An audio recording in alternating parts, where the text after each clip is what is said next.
श्रीलंका के पीएम रानिल विक्रमसिंघे ने आर्थिक संकट का सामना कर रहे अपने देश के लिए भारत की ओर से मदद करने पर उसकी तारीफ की है। श्रीलंका के पीएम का कहना है कि कठिन दौर में द्वीपीय देश को भारत की ओर से दी जा रही मदद की सराहना करते हुए उन्होंने आभार जताया।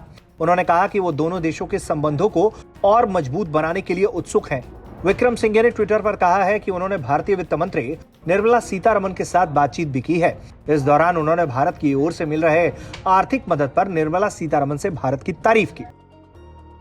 विक्रमसिंघे ने ट्वीट किया, इस मुश्किल समय के दौरान भारत की ओर से दी गई मदद के लिए मैंने अपने देश की ओर से उसकी सराहना की। मैं दोनों देशों के बीच के संबंधों के और मजबूत होने की उम्मीद करता हूं। उन्होंने एक दूसरे ट्वीट में कहा कि वो श्रीलंका की मदद के लिए एक विदेशी सहायता समूह की स्थापना के संबंध में क्वाड सदस्यों के प्रस्ताव पर भारत और जापान के सकारात्मक रुख के लिए उनके आभारी हैं। एक तरफ भारत की मदद से श्रीलंका गदगद है, तो वहीं दूसरी तरफ भारत का मित्र देश रूस श्रीलंका के लिए बड़ी राहत लेकर पहुंचा है। रूस और यूक्रेन युद्ध की मार पूरी दुनिया पर है, लेकिन ऐसे में पहले से आर्थिक रूप से कंगाल हो चुके श्रीलंका को रूसी युद्ध से बड़ा फायदा मिल रहा है। श्रीलंका के पास रूसी तेल की एक खेप पहुंची है, जिसके चलते श्रीलंका की एकमात्र तेल रिफाइनरी में काम शुरू हो गया। इसके साथ ही रूस से कच्चे तेल की आपूर्ति भी शुरू हो गई है।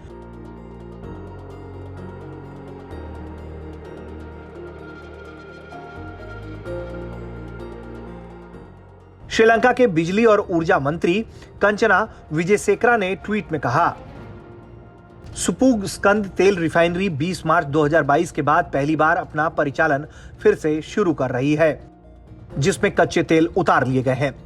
इसी के साथ यूक्रेन पर 24 फरवरी को आक्रमण के बाद से रूस के कच्चे तेल को खरीदने वाला श्रीलंका नया एशियाई देश बन गया है, जबकि अमेरिका सहित पूरा यूरोप रूस से कच्चे तेल के खरीद का लगातार विरोध कर रहा है और तरह तरह से रूस पर आर्थिक प्रतिबंध भी लगाया जा रहा है।